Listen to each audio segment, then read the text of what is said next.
What if World War III has already begun? Well, hello and welcome to the Hope Cymru Talk Show. My name is Marcus Nelson, and it's a delight today to be joined by my good friend, Rob McDonald. Rob, it's fantastic to be able to talk together. Great to be here. Well, there is this fear, very, very widely spread. This is an article in the Daily Mail, 1st of December 2024, said this: from the battlefields of Ukraine to the volatile waters of the Indo-Pacific, the fabric of global stability as we hurtle towards 2025 appears frayed, stitched together with little more than fragile diplomacy and the threat of a nuclear winter. Some analysts now argue that World War III is no longer a distant possibility. It has already begun. Why would somebody be saying that, or why is that a feeling more and more widely? Well, I think you just need to look at the news. We've seen recently Russia getting more ambitious. We've seen the war in Ukraine escalating, and that's having knock-on effects. We look at Israel, the fights going on there that have been going on for the better part of a century. We've got unrest in Iran. China is ever more boisterous. And we've just seen in the last few weeks, Korea and North Korea rattling sabers. There is a lot in the news about conflict. Yeah, and it feels, I suppose, the rough sort of age that you and I have been, Robert, we've not lived through a major war. And, I can't really remember. I remember some of the Cold War, but I was too small to sort of think about what it really meant and things like that. But this situation within the world at the moment, it feels very fragile, quite volatile, that many people are afraid what could happen next. Is that something unique which has never happened in the world before? I think we forget very quickly that this has been the case for most of human existence. Every century has had its major conflict. We've had the Second World War, the First World War, the Franco-Prussian Wars, the Napoleonic Wars, the 100 Years' War. All the way through human life, conflict has been a huge part of how we relate to each other. There's something about human nature that means so often we resort to violence. Yeah, and there are somewhere around about 60 active conflicts in the world at the moment, many of which have gone on for decades and aren't even newsworthy anymore. One group of historians calculated that in the last 5,600 years that there had been 14,351 wars fought, and that had cost 1 billion lives and billions and billions of pounds or dollars, however we want to measure it in terms of resources. What is it, Rob? Because one person said, I thought it was quite good, really, that there was only a very short period in which there haven't been major wars fought, and that period is just to reload in order to set up a game. What is it that we cannot get on with one another at a national level? People that are similar to us, people that are different. What is it about the human condition that means that this is always the case throughout human history? I wonder if it's something about trust, and that I think we find it so difficult to think the best of others. There is that easy route of assuming that the other is always out to get us, that if we don't act first, someone else will. And if we look at the solutions to those conflicts, people have tried all sorts of things to prevent future conflict happening. The First World War was the war to end all wars, and the convention was, well, we will never do this again. If we punish Germany enough, then Europe will be safe. And within a generation, we descended into another war. And the solution was, well, if we just get everybody together around a table, if we get the United Nations set up right, then there will never be a conflict again. And there have been wars every decade ever since. Yeah, so all of our attempts on our side to say, we're going to have one definitive war, and then with this war, there'll be nothing after this, there has always been wishful thinking. We always remember, I think it was Lord Curzon who stood up in the House of Lords shortly after the end of what they thought was the Great War, didn't know it would come to be called the First World War, and said that, now the world's golden age begins. Little did he know that within 20 years, Europe and much of the world would be descending into an even more bloody and barbaric war than that previous one. And there is that, the breakdown of trust, the inability to get along with one another. Is there another dimension to these things, Rob, like a vertical dimension, which explains why horizontally we Yeah, I think what the problem is, we're looking for human solutions to a created problem. We live in a very broken world. Human nature is inherently fallen. And the only solution to these problems has to be Jesus Christ. We are looking to solve problems ourselves, which we can't. We need to look outside ourselves to find the answer to human conflict. So is the fact that we can't get along with one another, and that expresses itself in 60 active conflicts in the world, thousands through world history. Could we say that our inability to get along with one another is an outworking of the fact that we don't properly relate to the God who made us? I think that's absolutely, it's that misunderstanding of our orientation. I think so many of the world conflicts come about through a desire for human control and human leadership. Somebody wanting to feel secure in the control of their borders, wanting to be the most powerful, wanting to ensure that no one else has the resources they have. If instead we recognize ourselves as created beings in relationship with a loving creator and follow the teachings that Jesus has given us, we will end up with a different culture, a different relationship with those around us, but importantly with God as well. So that if that vertical relationship with the God who made us isn't properly in place, if we try our very best to fix the horizontal ones and we come up with all kinds of strap lines, make love, not war, whatever it is, this will be nice instead of but in the end, that's not going to be adequate to really bring the nations together. Absolutely, because we're failing to learn the lessons of history. This isn't the first time it's been tried. Throughout human history, we've had conflict for all sorts of reasons, whether that was interfaith, economic, whether it was just somebody was in the wrong place at the wrong time and got shot. We have ended up with conflict, and the only way out of that has to be a solution from outside the system. Yeah, very good, Robbie. I love that. And is there a sense in which in the Bible, in speaking about these things, that we shouldn't really be surprised about what's happening in the world at the moment, that it has actually been written and anticipated in advance? I think if you look at the entire story of God's people, it is about God trying to pull his people through conflict. If you look at Abraham's family being taken out of Egypt in conflict, chased down by an army, the conquest was an enormous interpersonal conflict that never resolved itself properly. And Israel spent its life squeezed between Egypt and Assyria and then Babylon and then Persia. And then they have these brief moments of freedom. And then the Greeks, the Romans, the Seleucids, empire after empire has wrestled for dominance, and none have ever succeeded because they are human empires. They are themselves time limited. And so I think it's telling that as Jesus is sort of delivering his farewell address, as he's talking to his followers about what to expect, what life will be like, he's telling them to expect conflict. You will hear of wars and rumors of wars. He tells them that the world will still be broken until he returns. The solution to the world's conflict is not better diplomacy, better relations, better aid, better communication, better education. It has to be Jesus Christ.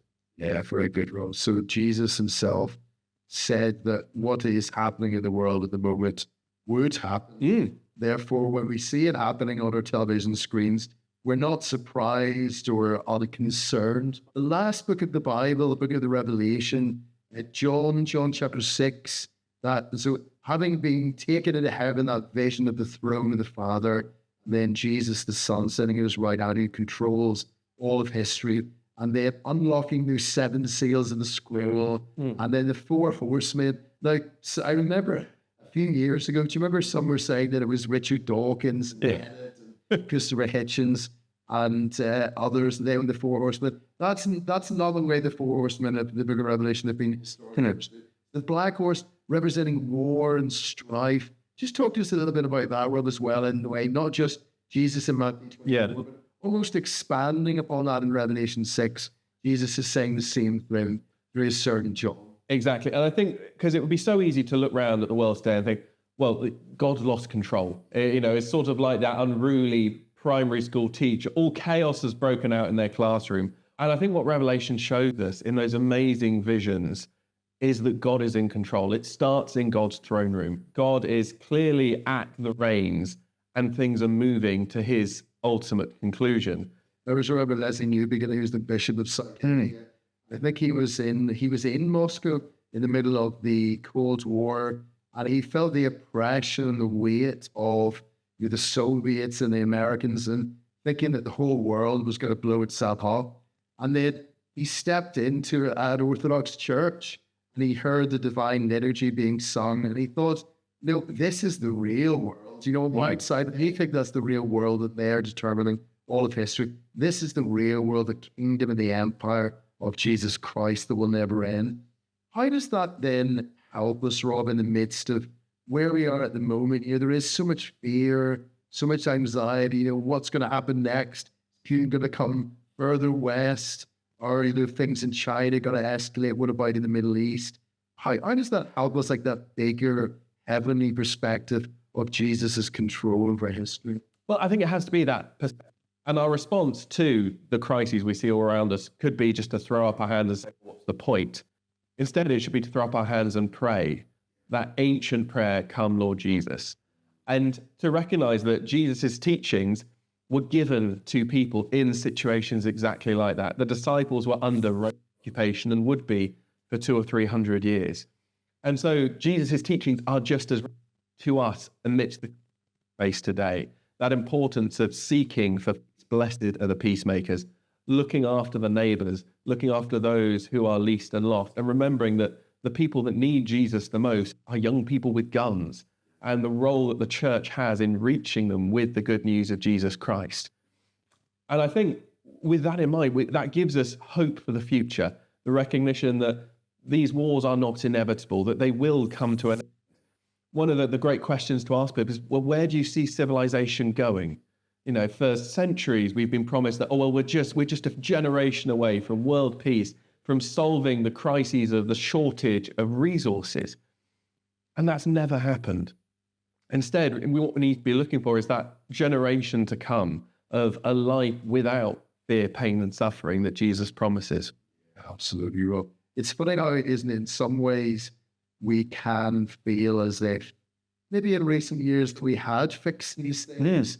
And, certainly for some years, it felt as if the world was a more stable place, and maybe war was something of the past. But then that changes very, very quickly. And we realize that it's not something of the past at all. And there are hundreds of millions of people right around the world, even today, whose lives are overshadowed by these things. But we can forget the past in another way as well, Rob. Talk to us about the way in which, with the development of the nuclear bomb or the atomic bomb, people thought, how could you possibly live in a world in which there's an atomic bomb? C.S. Lewis wrote into that situation quite powerfully. What did he say about response? So C.S. Lewis was writing as the world was wrestling with what it meant to live in a nuclear age. The bombs had been dropped on Japan. It had brought an end to the Second World War. And very quickly, people realized this dramatically changed the scope of conflict, who was involved, and the scale of conflict, how quickly things could escalate, how misunderstandings between nuclear nations could lead to potential annihilation. And there was a lot of hope around, well, actually, maybe the solution is that everybody needs nuclear weapons, and that way that the world will be secure. And C.S. Lewis asked the really powerful question of, where do you think this was going? Humanity has always existed under the threat of annihilation, whether that was from a horde of Huns coming over the borders, whether that was from the plague. As a species, we are used to living with this ultimate threat of being wiped out. The curse that was given to Adam right at the start was that you would die, and through the sweat of your brow, you would bring forth food. You would worry. It was sweat based on fear, not based on exertion. And that anxiety is the curse of our people. That forever we will worry about today and the future. And so C.S. Lewis powerfully reminds us that the only answer has to be Jesus. That the only solution to the world's problem is not bigger weapons, is not mutually assured destruction, but mutually assured salvation in Christ. Yeah, absolutely, Rob. And what is it about who Jesus is that means that he's able to reconcile us to his Father, but also reconcile us to one another in a way it is building this international church? What is it about him that means that he's able to do that? I think because his message is open to all. And I think that the core of the message is that vertical relationship. Jesus' death and resurrection gives us a relationship with God the Father. Because we ourselves have been forgiven for everything that we've done, it orients us towards God, and it reminds us of the right relationship with our neighbor. The summary of Jesus' teachings was, love your God with all your heart, with all your soul, with all your strength, and love your neighbor as yourself. And if we're loving God, if we're conscious of what God has done for us, how can we not love those around us? How can we not want them to experience that same forgiveness? So Jesus, by bringing us back into relationship with God, naturally brings us into relationship to others. And I think we see that so powerfully in the church today, in a world that is so divided, that is so much focused on us and them, the haves, the have-nots. The church is one of the few places where people who are genuinely different come together and are united and brought together by this common purpose of worshiping God, serving each other, and loving the world. And it's an amazing thing, well, because as we know, pubs are closing and social clubs, ways that people that maybe had different backgrounds, different people came together, the wider society, are really breaking down. And so people are more and more isolated, more and more fragmented, only really interacting with people that are very similar to themselves. But in Christian churches, right across Wales and right around the world, people of all different backgrounds are coming together quietly, week by week, as brothers and sisters in Jesus. That's an amazing thing right there. And I think it's an incredibly powerful thing as well, that you know, as a Christian, you can walk into a church in your hometown or on the other side of the world and know that you are welcome, know that you are loved, know that the people there are doing the same thing, that they are worshipping their Lord and Savior. And that can't fail to bring people together. I always remember, I think it was Billy Graham, I think he was maybe in Prague or somewhere like that in Europe. He was walking down the road, singing a Christian hymn, a well-known one, and then somebody came up to him, recognized it, in a very, very different country, came up and recognized it, and then they greeted each other as brothers. They never met each other at all, but he saw that this man, because he knew Jesus as well, part of this one international kingdom and family. We've seen the way in which the past, when the church does put into practice Jesus' teaching, even not just individuals or communities, even nations. So I always love that story, Christ of the Andes. There's that statue set up at the beginning of the 20th century, and at a time when the peoples of Argentina, Chile, were going to go to war with each other. A number of Christian bishops drew them together, built a statue on the border between the two countries. And at the foot of that statue, it says something like, "May these mountains crumble to dust before the peace which the peoples of Argentina and Chile swore at the foot of Christ is broken." Jesus can do that at international level, national level, community level, and in individuals' hearts and lives as well. Absolutely. I think we see throughout history the role of the church in reconciliation. Because we ourselves are reconciled to Christ, we naturally have to become those who reconcile others. And you can see that all over the world. You say in South America, in South Africa, in Europe after the Cold War, we see the role of the church in rebuilding society in a way that's focused not on human distinctions, but on the distinction that God gives us and those who choose to follow him.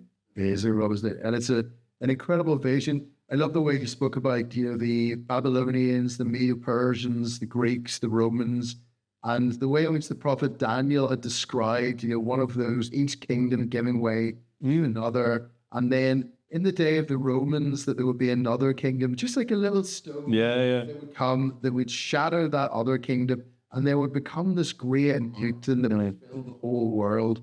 So small start, fill the whole world. And then the prophet Micah and Isaiah would both say that all the nations would stream to that mountain, and they would beat their plowshare, that they would beat their swords and weapons into plowshares.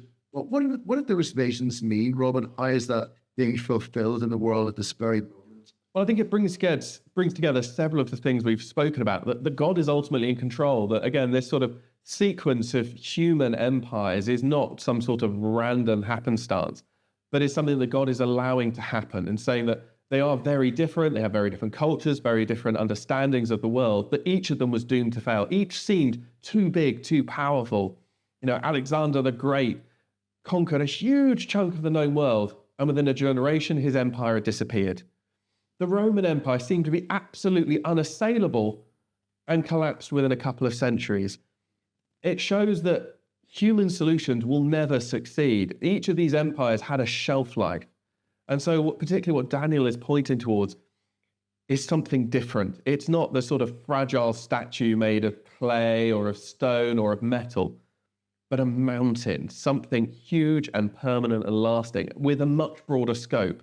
It wasn't just a narrow cultural phenomenon, but something that speaks to the nature of the created world, that there is a creator, and that by aligning ourselves with him, we bring the nations of the world together in an empire that will last forever. Amazing. And it's wonderful, wasn't it, that when, well, just after Alaric King, the Visigoths had trashed Rome, Rome had fallen 410, Augustine, the great African theologian, is saying that, men build cities, men destroy cities, but the heavenly city of God, they have not built, nor will they destroy. And that city and empire of our great God and Savior Jesus Christ will outlast them all. What would you say then, Rob, finally, just as we draw to a close, to somebody who perhaps has had the news on today and thinks, oh dear, I'm afraid of what might happen in Russia, I'm afraid of what might happen in China. I can't sleep at night because I'm very anxious about these things for myself and for my family. Is there any place of safety? And how could I join that kingdom and empire of the heavens that you've spoken about? Well, I think it's reminding ourselves to expect this, that, Jesus told us this would happen. It has happened before in human history. It will happen again. But I think what we can do through that is to find hope, that we receive hope through Jesus Christ. If we trust in him for our salvation, rather than in human diplomats or technology or any other human creation, if we trust in Jesus, we know that our future is secure, and we know that the world is not going to descend into pointless violence and self-destruction, but into recreation as Jesus returns and ushers in that new eternal empire, which we can choose to be members of if we follow him.